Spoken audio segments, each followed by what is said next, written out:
मेरी भी तो बेटी उसके साथ थी, किसी के साथ इस तरह का बात हो सकता है? जब इस तरह की बात किसी के साथ हो सकता है तो और इतना बता दे रहे हैं कि अगर किसी भी तरह से अगर इंसाफ नहीं हुआ तो मैं आत्महत्या तक करने के लिए तैयार हूँ, आत्मदाह तक करने के लिए तैयार हूँ। लेकिन मुझे विश्वास है। नेता का नाम आ सकता है इस मामले में अगर सही से जांच हो जाए, कई बड़े नेता की गिरफ्तारी हो सकती है। बात कर रहे हैं, मैं भी तो उधर ही से ही जाता हूँ अपने घर पर।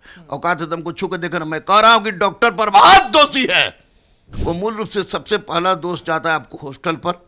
हॉस्टल दोषी है। जो जो डॉक्टर इससे जुड़े हुए हैं वही मूल रूप से दोषी है। सहजा बाबू कहाँ से बोल रहे हैं? सहजा बाबू के पास 3 घंटा से ज्यादा लड़की रही है। परिवार के लोगों ने आपको क्या कुछ बताया? क्योंकि बहुत सारे ऐसे सवाल हैं जो उलझे हुए हैं इस मामले में, जिसे सभी लोग जानना चाहते हैं कि आखिरकार परिवार के लोगों पर दबाव क्यों? खड़ा आसमान पर थूक के वहीं खड़ा होने के बराबर इन लोग की ईमानदारी पर शक नहीं हो सकता है। इस तरह से डीजीपी, जिस तरह सीनियर एसपी इसको अपने नाक का इज्जत समझ रहे हैं, किसी भी परिस्थिति में चाहे दोषी कोई हो। आपसे भी मुलाकात की थी इस घटना से काफी पहले, आपकी बेटी के साथ भी उनके साथ दोस्ती रही है। देखिए, जहानाबाद की बेटी पटना में नीट की तैयारी करने आई थी। आंखों में कई सपने थे जिसे पटना में कुचल दिया गया। बेटी आज इस दुनिया में नहीं है, लेकिन परिवार के अब आंखों में एक सपना है कि बेटी को इंसाफ मिलेगा, न्याय मिलेगा। लेकिन परिवार का हालत जो है नाजुक है।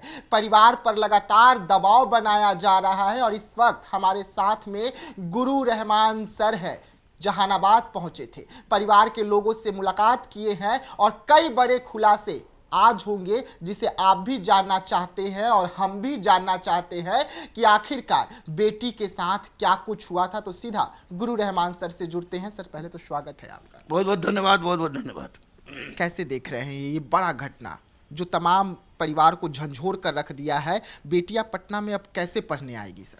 देखिए, इसमें मूल रूप से मैं जो भी बोलूँगा सच के सिवा कुछ नहीं बोलूँगा। ना मुझे किसी के बारे में पक्ष लेना है, ना किसी का विरोध करना है। जो वास्तविकता है उस वास्तविकता को पहले मैं सुन रहा था, आपको चैनल के माध्यम से, सोशल मीडिया के माध्यम से और न्यूज़ चैनल के माध्यम से सुन रहा था। लेकिन 26 जनवरी को झंडा फहराने के पश्चात जब मैंने अपने स्कूल में, खुद स्कूल मेरा जो है वहाँ पर अरवल में, तो स्कूल में मैंने जब देखा कि छोटी छोटी मासूम बच्चियाँ भी हैं, तो उनके गार्जियन भी इस बात जब पूछने लगे कि आप गुरुजी पटना से हैं, तो पटना से क्या हुआ, तो मैं वहीं से पतियावा निकल गया। सुकुराबाद होते हुए पतियावा निकल गया। पतियावा में 11:15 बजे से लेकर मैं करीब लगभग 5 बजे के 4-5 घंटा वहाँ रहा। उनके पिताजी से मिला, उनके कुर्था में उनके फूफा थे, वो भी वहाँ थे, उनसे मिला, उनके मेरे भाई से मिला, उनके भाई से मिला, उनकी माँ से मिला। और इतने देरों में स्पष्ट रूप से हमको पता चल गया कि उन लोगों ने का जो आक्रोश था कि ये तो बहुत ही घृणित कार्य है, क्योंकि बहुत साधारण परिवार है, क्लर्क है बेचारे पिताजी उसके। लेकिन वैसी परिस्थिति में जो मूल रूप से दोषी है, वो मूल रूप से सबसे पहला दोष जाता है आपको हॉस्टल पर। हॉस्टल दोषी है। उसके बाद जो जो डॉक्टर इससे जुड़े हुए हैं वही मूल रूप से दोषी है, क्योंकि सूचना पुलिस को बाद में मिली है और पुलिस इसमें बाद में सूचना मिलने में सजग हुई है। लेकिन मूल इसके लिए जो दोषी है वो दोषी आपको डॉक्टर्स ने किसी तरह से इसको लिपापोती करने का प्रयास किया है। अगर हम बात कर ले सर, तो सबसे पहले लड़की को सहजानंद बाबू के यहाँ ले जाया जाता है, सहज सर्जरी में ले जाया जाता है, जहाँ पर लगभग वो कह रहे हैं कि लड़की हमारे यहाँ 10 मिनट रही होगी। लेकिन परिवार का दावा है कि लड़की वहाँ 10 मिनट नहीं, करीबन 3 से 3.5 घंटा जो है लड़की वहाँ पर रही है। देखिए, मैंने भी उनके पिताजी से पूछा कि ये तो इसमें सहजा बाबू की क्या भूमिका। सहजा बाबू तो के पास केवल 10 मिनट रही, 10 मिनट में क्या? बोले कि नहीं सर, सहजा बाबू कहाँ से बोल रहे हैं? सहजा बाबू के पास 3 घंटा से ज़्यादा लड़की रही है। ये बात इन्होंने कहा। 3 घंटा जब उस हॉस्पिटल में सहजा सर के पास वो बच्ची रही है, तो कोई भी इतना अनुभवी डॉक्टर, हम लोग आधा घंटा में बता देंगे कौन लड़का कितना पढ़ा है कितना नहीं पढ़ा है, कोई भी अनुभवी डॉक्टर बता सकता था कि लड़की के साथ क्या हुआ है। 3 घंटा वो रख के क्या कर रहे थे?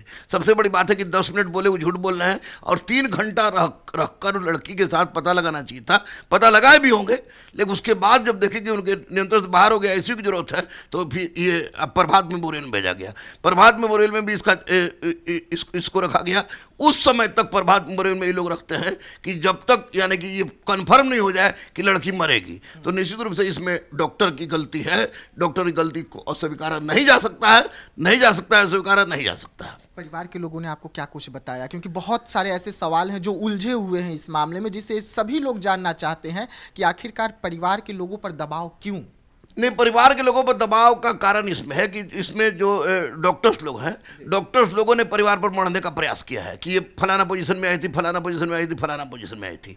पुलिस वालों ने किसी ने, मैं एकदम ईश्वर को साक्षी मान कहता हूँ, मेरे पास भी बेटी है, पुलिस वालों ने ना तो थाना प्रभारी जो है रोशनी, उस पर या आपको कदम का हो या सीनियर एसपी हो या एएसपी हो या डीजीपी हो, किसी ने किसी तरह का दबाव नहीं दिया है। केवल ये लोग ऑकरेंस जो घटना घटी है, ऑकरेंस जो प्लेस है, उस प्लेस के बारे में जानने के चक्कर में ये लोग थे, क्योंकि उनके माँ बाप पर, उनके मामा पर भी, उनके ममेरा भाई पर भी, फूफा पर भी एलिगेशन लग रहा था। इसलिए पुलिस ने डीएनए रिपोर्ट लिया और गार्जियन ने खुद ही अपना डीएनए का सैंपल दिया।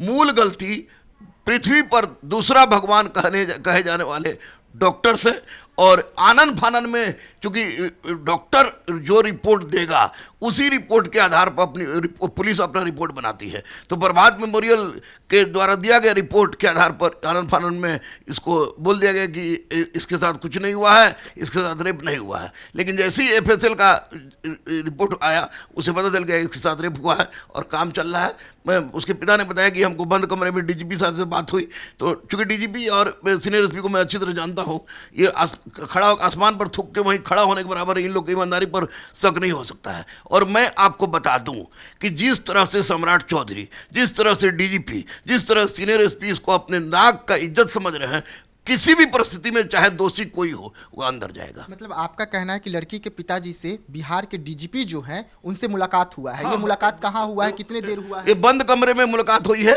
और करीब 1 घंटा के लगभग उन लोगों ने बात किया है। और उन्होंने, हम बोले कि क्या बात हुआ है भैया और दीदी कह रहा था उनकी को, तो बोले कि नहीं, किसी भी परिस्थिति में वो आपको सजा दिलाने के लिए तत्पर है।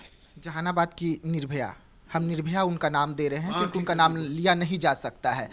आपसे भी मुलाकात की थी इस घटना से काफ़ी पहले, आपकी बेटी के साथ भी उनके साथ दोस्ती रही है? नहीं, निर्भया के साथ मेरी बेटी की दोस्ती नहीं थी। निर्भया की जो बैचमेट थी उसी हॉस्टल में रहती थी, और उस हॉस्टल में रहती थी। तो हम एक बार बेटी को टेस्ट दिलाने ले गए थे यहाँ गोल इंस्टीट्यूट में ही, चूँकि मेरी बेटी पढ़ती है। तो गोल में जब टेस्ट दिवाने गए थे, तो वहाँ पर पेरेंट्स का मीटिंग था, तो मैं वहाँ पर गया था। तो बेटी के साथ 3 बच्ची थी, तो बेटी बोली कि पापा ये देखिए ना, कितना बढ़िया से लाल करके, ब्लू करके, हरा करके वो अपना पढ़ती थी। तो भाई उस बात हुआ तो मिला, तो वो बच्ची भी हम पैर छू हुई, वो बच्ची भी जो हमारी बेटी की दोस्त थी वो भी पैर छुई, और फिर मैंने आशीर्वाद दिया, विजय बाबा बेटा तुम लोग तीनों डॉक्टर बनो, तुम लोग तीनों डॉक्टर बन जाओगी तो हम तुम लोग के लिए एक बड़ा हॉस्पिटल बनवाएंगे। ये बात मैंने कहा था, बड़ी हंसी खुशी हुई। और एक जो आपको गोलगप्पा होता है ना, गोलगप्पा मैं नहीं खाता, लेकिन उन तीनों बच्ची को खिलाने के लिए मैंने वहाँ गोलगप्पा खाया। उसके बाद बच्ची से पूछा मैंने, तो शंभूगढ़ हॉस्टल, तो दूर से ही मैंने देखा था, और वो बच्ची भी वहीं रहती थी। मेरी बेटी तो घर से आती जाती थी। ये हुआ था, मुझे बेहद अफसोस है, और अफसोस का सबसे बड़ा कारण है कि मेरी बेटी अपसेट हो गई है, मेरी पत्नी अपसेट है, और सबके दिल से यही बात निकल रही है कि किसी भी परिस्थिति में दोषी को सजा हो। आपकी आंखों में आंसू है इस मामले को लेकर, आप रो रहे हैं। इतने बड़े टीचर, छात्र नेता हैं, और इस दिल को झंझोर देने वाली खबर को लेकर आप जो बोल रहे हैं, आपकी आंखों में आंसू। क्यों नहीं आंसू होगा? ये मेरी भी तो बेटी उसके साथ थी। किसी के साथ इस तरह का बात हो सकता है? जब इस तरह की बात किसी के साथ हो सकता है, तो कोई भी आदमी होगा उसको दर्द होगा। और चूंकि बच्ची का बार बार चेहरा झलक जा रहा है मेरे सामने, तो I am too much tension. और इतना बता दे रहे हैं कि अगर किसी भी तरह से अगर इंसाफ नहीं हुआ तो मैं आत्महत्या तक करने के लिए तैयार हूँ, आत्मदाह तक करने के लिए तैयार हूँ। लेकिन मुझे विश्वास है डीजीपी पर, विश्वास है सीनियर एसपी पर, विश्वास है सम्राट चौधरी पर, और इसीलिए मैंने बात भी की तीनों से। तीनों ने कहा किसी भी परिस्थिति में जेल जाएगा। मतलब बेटी को इंसाफ दिलवाने के लिए गुरु रहमान सर आत्महत्या तक करने के लिए तैयार है? आत्मदाह भी कर लेंगे हम, बिल्कुल। मैंने वहाँ बच्चे के पिता और बच्चे की माँ और सबके सामने ही, पूरे गाँव में, पतियावा गाँव में मैं ये बोल के आया हूँ कि कभी भी किसी भी परिस्थिति में फर्स्ट दिन से जैसे मैं था उसी तरह अब तक हूँ, और जब तक इंसाफ नहीं मिलेगा तब तक आपके साथ हूँ। प्रभात मेमोरियल अस्पताल पे बड़े सवाल उठ रहे हैं। डॉक्टर साहब जो हैं वो सामने आए 26 जनवरी पे, सीधा उन्होंने धमकी दिया, धमकी भरे लहजे में कहा कि वो तमाम जो चैनल है जो प्रभात मेमोरियल पर उंगली उठाए, उन सबको मिट्टी में मिलाने का काम करेंगे। ये डॉक्टर के मुंह से निकला गुंडागर्दी है। ये और साबित करता है कि ये जो डॉक्टर सतीश कुमार ने कहा कि नीचे गाड़ दूंगा, ये बहुत बड़ी गलत बात कर रहे हैं। मैं भी तो उधर ही से ही जाता हूं अपने घर पर, औकात है तुमको छू के देखा ना। मैं कह रहा हूं कि डॉक्टर प्रभात दोषी है, 100% दोषी है। जो करना है करके दिखा ले मेरा। वो लड़की को इंसाफ मिलना चाहिए, मिलना चाहिए, मिलना चाहिए। अच्छा सर, आपको नहीं लग रहा है कि प्रभात मेमोरियल और डॉक्टर सतीश की वजह से दो जो थाना प्रभारी सस्पेंड हुए वो गलत हुआ उनके साथ में, दोनों थाना प्रभारियों के साथ में, क्योंकि इन्होंने पहला रिपोर्ट बिल्कुल 100% थानेदार चाहे कोई हो, रोशनी हमारी कोई नहीं है। हमने हजारों हजार दरोगा बनाया है, हजारों सैकड़ों में डीएसपी बनाया है, आईपीएस बनाया है। ये डॉक्टर की रिपोर्ट पर ही, पुलिस वाला महाभारत का संजय नहीं है, डॉक्टर की रिपोर्ट पर भी होता है। और ये रिपोर्ट चाहे सजा बाबू दे चाहे डॉक्टर सतीश दे, इन लोगों ने गलत दिया है, उसी आधार पर ये लोग बलि का बकरा बना है। आगे क्या कुछ करेंगे आप?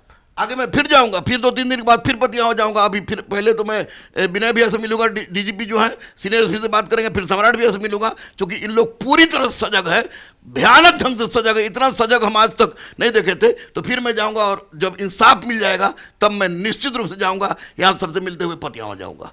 परिवार के लोगों ने डीजीपी को पत्र लिखा है, उसमें जानकारी दिया है कि प्रभात मेमोरियल में जब एम्बुलेंस से बच्ची को उतारा जा रहा था और परिवार के लोगों से जब बच्ची ने कहा कि मेरे साथ गलत हुआ, अंदर भाई वीडियो बना रहा था, वहां पर भाई के साथ बदसलूकी होता है, धक्का मारकर बाहर निकाला जाता है, जिसके बाद से बच्ची का कंडीशन खराब होते चला गया। नहीं, वो तो हम उसके भाई ने खुद हमको बताया कि हम बोले कि तुम वीडियो जब 1.5 मिनट के लगभग ये लोग भीतर था तो लड़की का होश आया, होश 2-3 घंटा होश में रही है बच्ची।